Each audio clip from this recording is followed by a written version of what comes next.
বাবাকে দেখাতে চাও না বলে সিগারেট খাও না বাবার সামনে লজ্জায়। তুমি তোমার মাকে লজ্জা পাও বলে তোমার মোবাইলের ভিডিও মায়ের সামনে দেখো না। তুমি তোমার বোন ভাইদেরকে লজ্জা পাও বলে তাদের সামনে বেগানা মেয়ের সাথে কথা বলো না। কিন্তু হাসরের মাঠে তোমার এক সেকেন্ডের এক জর্রা অনু পরমাণু সমান গুনাও দেখবে, তুমি দেখতে পাবে। আল্লাহর কুদরতের স্ক্রিনে দেখিয়ে দেওয়া হবে। এখানে তো তোমার পরিবার, তোমার দেশের মানুষ, তোমার সমাজের মানুষ, আর ওখানে সমস্ত নবীরা থাকবেন,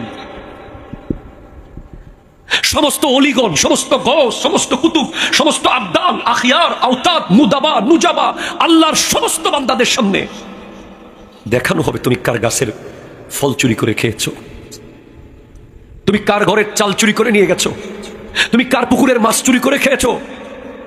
তোমার চোখ দিয়ে কোন কোন বেগানার দৃশ্য তুমি দেখেছো, এটা হাসরের মাঠে ওপেন হয়ে যাবে। ওমান ইয়ামাল মিসকাল যাররাতিন শাররান ইয়ারা ফামান ইয়ামাল মিসকাল যাররাতিন খায়রান ইয়ারা। আর তুমি এক জররা পরিমাণ নেক আমল করেছো, একটা ছোট্ট নেক আমল, একটা মানুষকে শুধু রাস্তা পার করিয়ে দিয়েছো ধরে, এটাও তুমি কিয়ামতের মাঠে দেখতে পাবে। সুবহানাল্লাহ। আমার এক উস্তাদ খতিবে বাঙ্গাল আল্লামা জালালউদ্দিন আল কাদেরী রাহমাতুল্লাহ আলাইহি, জামিয়ার সাবেক প্রিন্সিপাল, উনি একটা কথা বলতেন, বাবা কোনোদিন ছোট্ট গুনাহকে ছোট্ট মনে করবে না, কোনোদিন ছোট্ট নেক আমলকে অবহেলা করবে না। আমাদের ধরেন আপনি একটা মানুষকে একটা থাপ্পড় মেরে দিয়েছেন, বলে আরে কি হবে, একটা থাপ্পড়ও আপনাকে জাহান্নামে নিতে পারে, কোনো ব্যাপার না। একটা মানুষের গাছের একটা পেয়ারা ছিঁড়ে ফেলেছেন জাস্ট অনুমতি ছাড়া, এই একটা পেয়ারা, একটা ডাব, একটা ক্ষেতের খিরা, একটা ঝালমুড়িওয়ালার দোকানে কয়েকটা মুড়ি মাত্র, এটাও আপনাকে জাহান্নামে নিতে পারে। আর আপনি রাস্তা দিয়ে যাওয়ার সময় একটা ইট উঁচু হয়েছিল, আপনি শুধু পা দিয়ে সোজা করে দিচ্ছেন, এটাও আপনাকে জান্নাতে নিতে পারে। সেজন্য বলছি, আমার নবী বারবার চেষ্টা করবেন, বলি ইয়া রাসূলুল্লাহ আপনাকে কোথায় পাবো কিয়ামতের মাঠে? নবীজি বলছেন ইনদাল কিতাব আও ইনদাল হিসাব আও ইনদাস সিরাত। আমি কিছুক্ষণ কিতাবের দিকে দৌড়াদৌড়ি করব, কিছুক্ষণ হিসাবের দিকে দৌড়াদৌড়ি করব, কিছুক্ষণ সিরাতের দিকে দৌড়াদৌড়ি করব। একবার চাইবো যে আল্লাহ আমার উম্মতের হিসাবের খাতা খুলিয়েন না, আল্লাহ তাআলা লজ্জা পাবে, আমার উম্মত লজ্জিত হয়ে যাবে এই কিতাব খুললে, আমার উম্মত কিভাবে মুখ দেখাবে।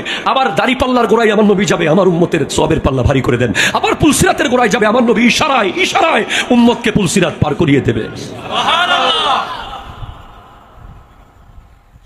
আমার নবী বলেছেন ইন্নাল জান্নাতা হুররিমাত আলাল আমবিয়ায়ে কুল্লুহুম হাত্তা আদখুলাহা। জান্নাত সমস্ত নবীদের উপরে হারাম যতক্ষণ আমি মুহাম্মদ সাল্লাল্লাহু আলাইহি ওয়াসাল্লাম জান্নাতের গেট খুলব না। ওয়া হুররিমাত আলাল উমামে হাত্তা তাদখুলাহা উম্মতি। অন্য সব নবীর উম্মতের উপরেও জান্নাত হারাম থাকবে যতক্ষণ আমার উম্মত জান্নাতে ঢুকবে না। সুবহানাল্লাহ। এবার আপনি যুবক আমাকে বলেন, যে নবী এত কিছু করছে আপনার জন্য, আপনি যে নামাজটা পড়লেন না আজকে ফজরের, আপনি যে আজকে জোহরের টাইমে মসজিদে গেলেন না, যাচ্ছেন না অনেক দিন ধরে, আল্লাহ যদি কিয়ামতের মাঠে নবীকে বলে আপনি না মেরাজের রাতে বলেছিলেন আপনার উম্মত আমাকে দেখতে চায়, সেজন্যই তো আপনাকে নামাজ দিয়েছি, কই এরা তো মসজিদে আসে নাই, ওই নবীকে আমরা লজ্জা দেব? আমরা ওই নবীকে এভাবে কষ্ট দিতে পারি? পারি না। আজকের দিনে আমাদের সবচেয়ে গৌরবের বিষয়, আমাদের এখানে কে পিএইচডি, কে অনার্স, কে মাস্টার্স, কে শিল্পপতি, কে রাষ্ট্রপতি, এগুলো সব এক পাল্লায়। আমাদের সবচেয়ে বড় পাওয়া হলো আমরা রাহমাতাল লিল আলামিনের উম্মত। সুবহানাল্লাহ। ওই যে আমরা বলি না, এই ওকে চিনস নাই, ও অমুকের লোক। আমরা বলি না, আরে তাকে চিনস নাই তুই, সে তো অমুকের লোক, তার সাথে অমুকের সম্পর্ক বেটা। আমরা কিয়ামতের মাঠে ফেরেশতারা বলবে উনি আখিরি নবীর উম্মত। তাই আসুন আমার যুবক ভাইরা, নিজেদেরকে পাল্টে ফেলি, পরিবর্তন করি, অন্তত কবরে গেলে যেন নবীজি মুখটা ফিরিয়ে না ফেলে।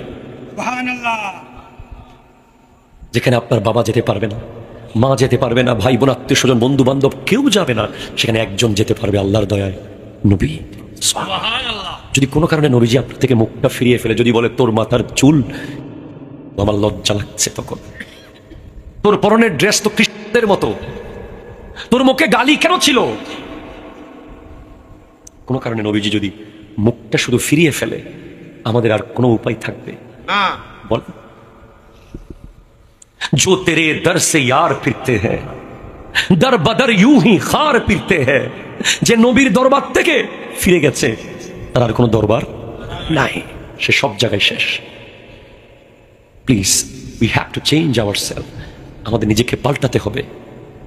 নবীজির একটা সুন্নাত ধরে রাখেন, যেন কবরে গিয়ে বলতে পারেন ইয়া রাসূলুল্লাহ, আমার বন্ধুরা সবাই দাড়ি ফেলে দিয়েছিল, আমি রেখে দিয়েছিলাম আপনার জন্য। ইয়া রাসূলুল্লাহ, আমার সমাজের কেউ সালাম দিত না, আমি যাকে তাকে সালাম দিতাম আপনি নবীর সুন্নাহকে জিন্দা রাখার জন্য। ইয়া রাসূলুল্লাহ, আমার বন্ধু বান্ধব সবাই ব্রাশ ইউজ করতো, আমি মেসওয়াক ব্যবহার করতাম। আমার আত্মীয় স্বজন কেউ কারো খবর নিত না, আমি আপনার সুন্নাত পালন করতে গিয়ে আত্মীয়তার খবর নিতাম। ইয়া রাসূলুল্লাহ, আমি আপনার এই সুন্নাহ পালন করতে গিয়ে এলাকায় সংগঠন করেছি, আমি আপনার সুন্নাহ পালন করতে গিয়ে সংগঠনের মাধ্যমে গোটা এলাকার খেদমত করেছি।